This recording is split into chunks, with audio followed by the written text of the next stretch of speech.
امارات زراعتی به شکل روتین جریان داره. ببخشید نمیشه یک پرسش ایجاد شد، شما صحبتایتان رو باز ادامه بدین. شامل حال مناطق دوردست افغانستان هم میشه، چون یکی از شکایاتی که ما بیشتر دریافت میکنیم از طریق برنامه خبر و نظر ما که میگن بسیاری از موارد فقط خلاصه میشه به چند شهر بزرگ یا مناطق قابل دسترس، اونجایی که یکم دشوارگذر است یا صعب العبور است زیاد به اونجا سر زده نمیشه. امیدواریم که پروژه ها اونجا هم تطبیق شود.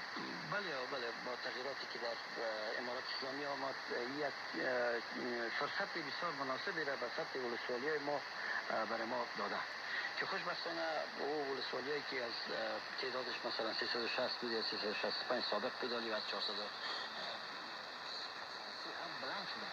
اینمی خود ایجاد ولسوالی‌ها خدمات زراعتی در قسمت تشکیلاتش و در قسمت ارائه خدمات زراعتی این تاثیر خود داره و مستقیم ما عملا کوشش میکنیم که از مرکز به ولایات بریم و ولایات ولسوالی‌ها را به سطح قریه‌جات خود بریم و انکشاف یقینا